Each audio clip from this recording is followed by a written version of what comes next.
That was the first spark. Small, nothing dramatic, but it stopped me clean. Her fingers were warm, and she held on a second longer than she needed to. Too long to ignore. Not long enough to understand. I had not seen her in almost 3 years. My friend's older sister. Mara. The one who always seemed untouchable, not because she tried to be, but because she moved through a room like she already knew which part of it you were going to look at first. She stood in the hallway, barefoot, hair pulled back in that loose way that looked accidental. The afternoon light from the kitchen window hit her from behind and softened everything except her eyes. Those stayed sharp. Studying, weighing, almost amused. "You grew up fast," she said. The words were simple, but her tone worked against them. Slow. Careful. Like she was testing how they sounded on me. I laughed, or tried to. It came out thin. "You are the one who disappeared." Not disappeared. Life just got loud. She released my wrist, though her fingers trailed off with a small drag that made my skin heat. "You look different." "So do you," I said, and then I regretted how fast it came out. She tilted her head a little, and the corner of her mouth twitched. She noticed my rush. She noticed everything. The house was quiet. My friend had run out to grab something from the store, which neither of us seemed to be in a hurry to mention. The silence between us was heavier than the summer air. She stepped closer, just enough that her shoulder almost brushed mine when she leaned to pick up a glass from the table. I felt the brief warmth of her arm, like a whisper of contact. Too quick to name, too slow to forget. "You seem taller," she said. "I am the same height. Maybe I just see you better now." I did not know what to do with the way she said it. I shifted my weight and pretended to look at the framed photos on the wall, though I could feel her watching the side of my face. "You, okay?" I asked, because saying anything else felt reckless. She let out a soft breath that was not quite a sigh. "I will be." Her voice lowered on the last word. Something about the way she said it made me turn toward her, and she met my eyes without pulling back. Up close, she looked tired in a way makeup could not hide. A kind of tired that came from remembering too much. "You always stare," she said, but there was no edge to it.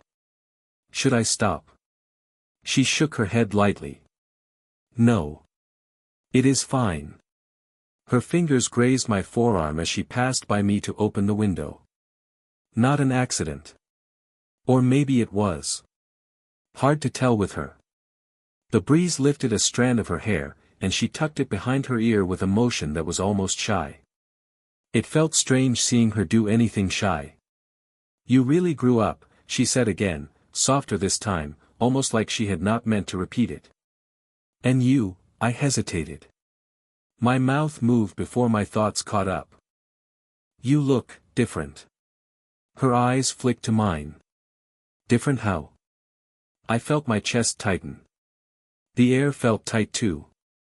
"I am not sure I should say." She stepped closer, close enough that I caught the faint scent of her lotion, something warm and clean. Her lips curved just a little. "Try me," she whispered. Before I could answer, the front door handle rattled. Both of us froze. Her breath hitched. My hand half lifted toward her without thinking. The door began to swing open, the door swung open, and my friend called out something about traffic, but his voice barely registered. Mara stepped back fast, almost too fast, smoothing her shirt like she needed somewhere to put her hands. I kept mine at my sides even though they still felt charged from being near her. For the next 20 minutes, we hovered around the kitchen like nothing had happened. My friend talked, joked, complained. Mara nodded at all the right moments, but she wouldn't look at me. Not directly. Only quick glances that landed and slipped away before I could catch them. When he finally went upstairs to shower, the silence came back. This time it felt sharper. Mara rinsed a bowl in the sink even though it was already clean. I leaned on the counter, watching the water run clear. "You still do that," I said. She paused. Do what? Clean things that don't need it. She turned the faucet off, but she stayed facing the sink. Old habit. From when? She hesitated before answering. From, after the divorce. When the house felt too quiet. I needed something to do with my hands. I swallowed. I had forgotten she used to be married. Or maybe I had just never pictured her with anyone. She finally turned toward me, and for once she didn't hide the tiredness in her eyes. It was messy, she said. Not in the dramatic way. Just, slow. Everything between us got thin. I don't know when exactly it ended, but I know it was long before I said the words. I shifted closer without thinking. You didn't deserve that. She gave a soft laugh that held no humor. You say that like you know. I know you from before, I said. You were always the one who stayed late to help your mom, the one who remembered everybody's birthday, the one who, she cut in. You were a kid. I wasn't blind. That made her look at me, really look. Her gaze lingered too long, and something in her expression cracked for a second. She stepped closer, brushing past me as she reached for a towel. Her shoulder grazed my chest, light as a whisper. I didn't move. The towel slipped from her hand.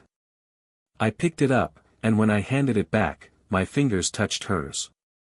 She didn't pull away. You should be careful, she said, eyes lowered. Of what? Me. Her voice was steady, but her grip on the towel tightened. She stood close enough that her breath warmed the space between us. I'm not a risk, I said. You are exactly that, she whispered. You're 20. People talk. Your friend, he wouldn't understand. Exactly. She glanced toward the stairs, then back at me. Something conflicted flickered across her face. She stepped forward, just one small step, but enough to close the distance again. I don't want to hurt anyone, she said. You aren't.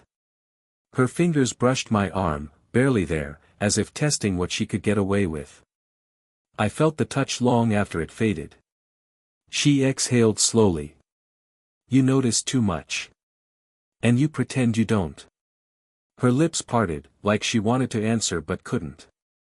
Instead, she placed her hand on my shoulder, steady but soft. Warm. Real. She kept it there a heartbeat too long. Then she whispered, this is a problem, but she didn't move her hand. I didn't either. My friend's footsteps thudded down the stairs before either of us could move. Mara dropped her hand from my shoulder so fast it left a cold patch behind. She stepped back, but not far enough to erase what had just passed between us. He walked into the kitchen, rubbing a towel through his hair. Either of you see my charger? Mara's voice came out too quick. No. Maybe check your room. He gave her a strange look, like he heard the strain in her tone, then shrugged and left as fast as he came. The moment the stairs creaked under his weight again, Mara let out a breath she had been holding. That was close, I whispered. She didn't answer. Instead, she crossed her arms, pressing her palms against her elbows like she needed to keep herself grounded. Her eyes stayed on the floor. This is getting complicated. You walked toward me, I said. Her head lifted. And you didn't step back. Silence stretched between us. It wasn't calm. It pulsed. My heartbeat felt too loud in the quiet kitchen. She moved to the window, pretending to adjust the curtain. I followed, not touching her but standing close enough that she felt it. Her breath hitched before she drew in another one. People will talk, she said. Let them. She shook her head. You say that now. But you haven't lived in a neighborhood where everyone remembers everything. They know me. They know you. Your mom still sends me holiday cards.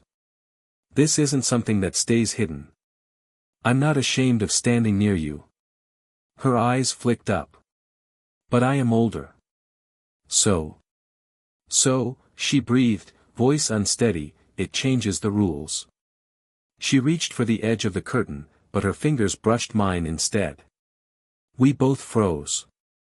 Her hand hovered against mine, barely touching, like we were standing at the edge of something with no way to name it.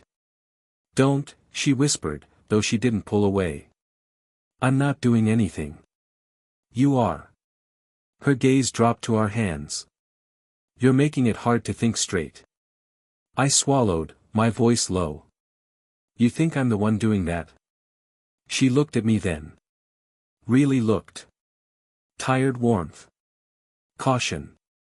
Something deeper sitting just beneath the surface, tugging her forward even as she fought it. A soft vibration broke the moment. Her phone lit up on the counter. A name flashed across the screen. Her sister. Mara stiffened, stepping away from me like I had burned her. She grabbed the phone with one hand, but her thumb hovered over the decline button. "You should answer," I said. "I can't. Not right now." "Why?" "Because my voice will give me away," she said. "I'm too thrown." She set the phone down, face still lit by the fading notification glow. Then she turned toward me again, slower this time. Careful. Drawn in despite herself. "We can't keep doing this," she said. But she stepped closer. Her fingers found the hem of my shirt, barely holding on. Just a faint curl of touch. My breath caught. Hers matched it. The small space between us felt unstable, charged, ready to collapse. I leaned in, not enough to touch her, but close enough that my lips hovered near her cheek. She didn't move away. Her eyes fluttered closed for half a second before she forced them open again. "This almost feels like," I started. She cut me off, her voice a whisper that trembled. "Don't finish that. Please." Our foreheads almost touched. Almost. A floorboard creaked upstairs. We both froze, breath locked, bodies suspended in that fragile, dangerous inch between yes and no. This time, neither of us stepped back, the house had gone quiet again, except for the faint drip of the kitchen faucet and the hum of the fridge. Evening light slid across the tile, softer now, warmer. Mara stood near the counter, her arms wrapped around herself as if she could hold everything inside by force. I watched her try, and fail.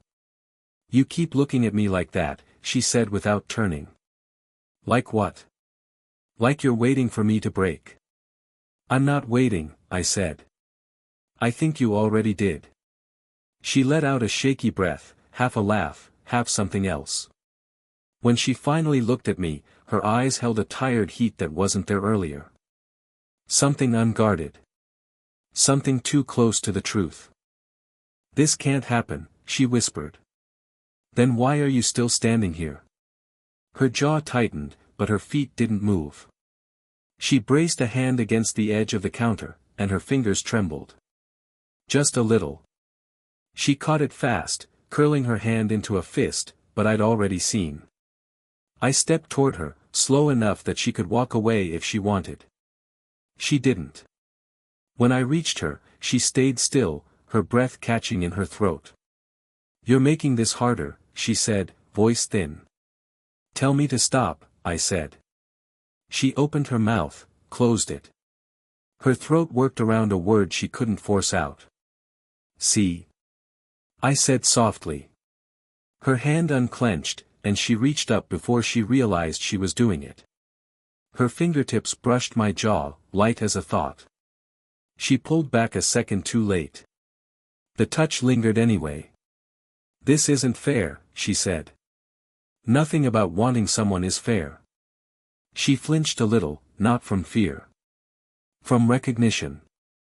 I reached up, slow, and tucked the loose strand of hair behind her ear. My knuckles grazed her cheek. She inhaled sharply, her eyes flicking to my lips for half a heartbeat before sliding away. "Don't do that," she whispered. "Fix your hair." "No. Be gentle with me." Her voice cracked on the last word, and something in my chest pulled tight. She wasn't pushing me away. She was bracing for something she didn't trust herself to refuse. She leaned back against the counter, but her body angled toward me. Close enough that her shoulder brushed my chest when she shifted. I felt her breathe. Felt the small, accidental curve of her hip near mine. She looked conflicted, drawn, cornered by her own longing.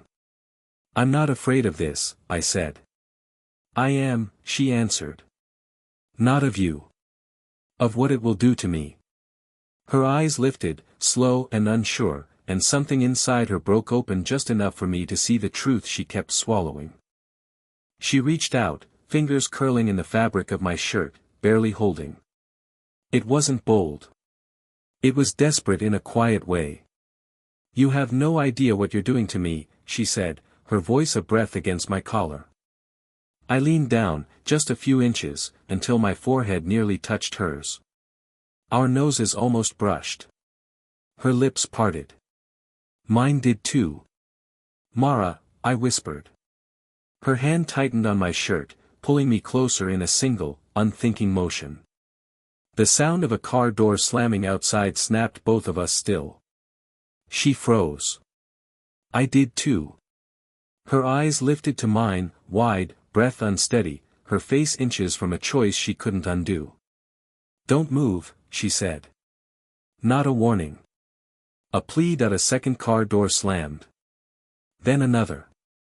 Voices outside. Not close yet, but close enough that Mara's breath went thin. She stepped back, only an inch, but that inch felt like the floor dropping out from under us. "Mara," I whispered, but she shook her head fast. "Someone's early," she said. Her voice sounded steady, but her hands weren't. She pressed them against the counter, fingers flattening like she needed it to hold her upright. Before she could move, her phone buzzed again. This time she checked it. One message. Then another.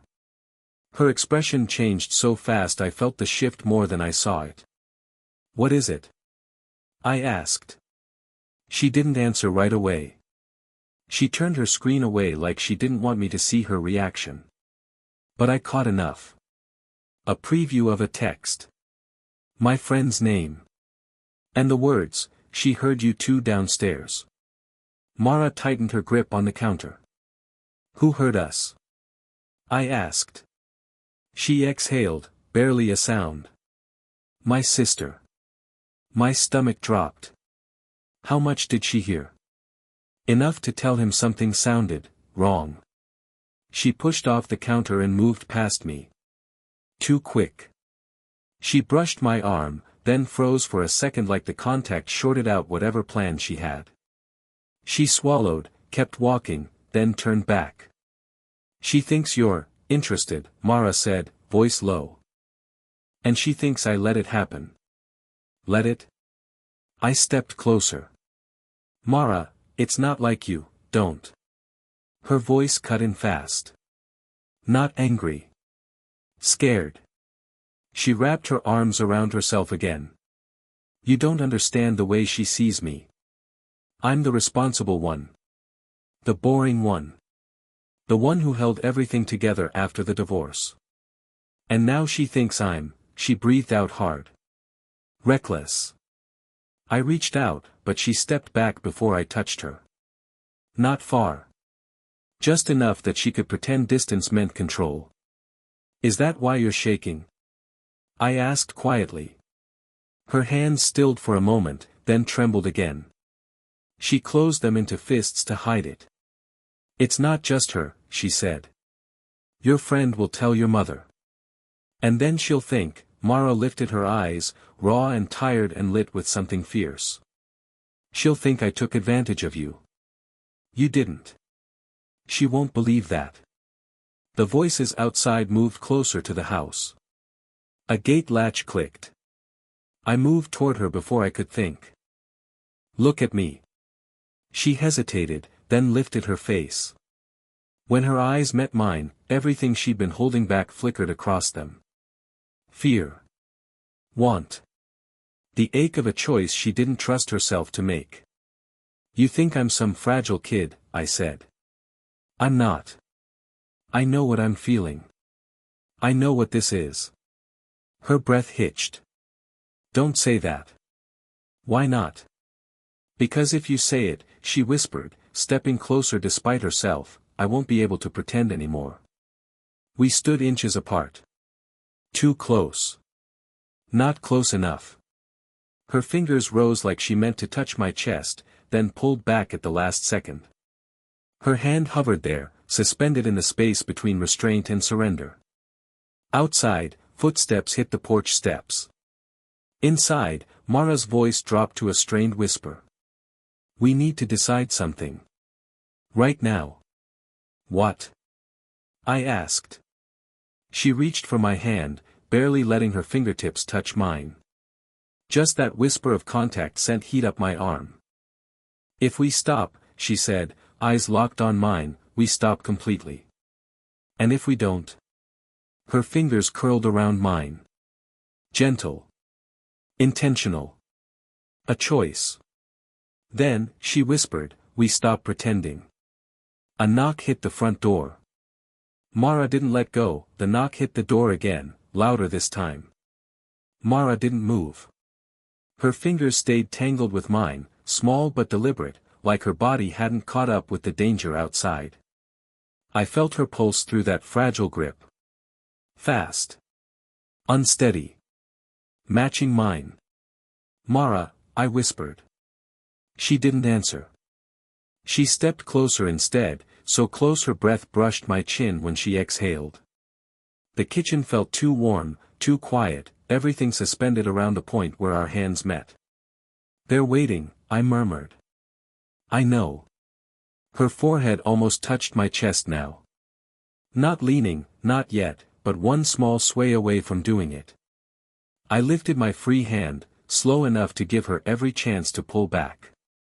She didn't. My fingers grazed her cheek, then rested there, just a soft, steady touch. She closed her eyes for 1 second, as if that touch undid something she'd been holding tight for years. This is the part, she whispered, where I should be stronger. You don't have to be. Her eyes opened again. Wide. Raw. She searched my face like she was trying to memorize something she wasn't supposed to want. I should let go of your hand, she said. You won't.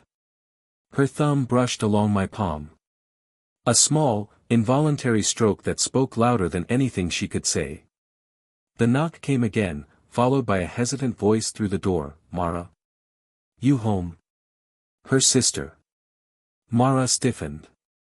Her grip on my hand tightened instead of loosening. For a moment, she looked at the doorway like it was a cliff edge. I can walk away, I whispered. If that's what you want. She turned to me so fast I almost stepped back.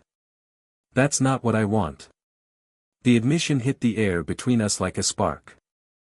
Her chest rose with a sharp breath, as if saying it cost her something. Or freed her. I've been trying, she said, to ignore how you look at me. How you make everything feel alive again. And it scares me to death. I brushed my thumb across her cheekbone. She didn't flinch. If anything, she leaned the slightest bit into the touch. I'm scared too, I said. You don't get it, she whispered. Her eyes shone, not quite glassy, but close. If we cross this line, I don't come back the same. Then let me meet you on the other side. She let out a breath that sounded like surrender and resistance tangled together. Her hand slid up my wrist, slow, following the vein, then stopping at the bend of my elbow. Her fingers curled there like she needed the anchor. You're too young, she tried one last time. Then stop me. Her lips parted, but no words came out. Her gaze dropped to my mouth, lingering there, soft and wanting. When she looked back up, something in her face shifted, subtle but undeniable. A decision made beneath the fear. A final knock rattled the wood. Her sister's voice again. Mara? Can you open the door? Mara swallowed. Her hand left my arm only to move higher, to my shoulder, steadying herself. Or pulling me closer. I couldn't tell which. Maybe it was both. She rose on her toes, closing the space between us until her forehead pressed to mine. A warm, quiet touch that felt more intimate than a kiss. Her voice was barely breath. "This is real, isn't it?" "Yes." The word broke something open in her. I felt it in the way her fingers tightened in my shirt, in how her breath shivered against my lips. Then the moment steadied. She pulled back just enough to see me clearly. No fear now. Just clarity. Haunted, hopeful clarity. "I choose this," she whispered. "No matter how complicated it gets." Another knock. Louder. Mara stepped away, not fully, just enough to face the door, her hand drifting along mine until the very last second, releasing only when she had to. She looked back at me once, a quiet, charged look that said everything neither of us had dared to say before. Then she went to open the door, her sister's voice hit the room first. Light, casual, pretending she hadn't been listening through the door. Mara answered with a steady tone, but I could hear the strain under it, the careful balance she was trying to hold. They spoke near the entryway. Small, ordinary things. Groceries. Traffic. A neighbor's dog digging up flowers again.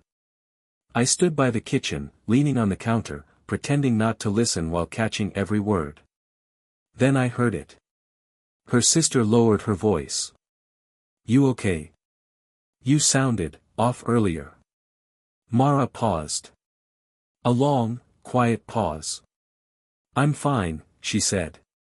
"Just tired." "You want me to stay?" "No. Thank you though." Another pause. Softer this time. "You sure?" "I'm sure." There was something final in her tone. Not sharp. Just done. A small door closing. A minute later the front door shut, the sound gentle but definite. Silence followed. Then footsteps. Slow ones. Coming back toward me. When she stepped into the kitchen, she looked different. Not calmer, but clearer.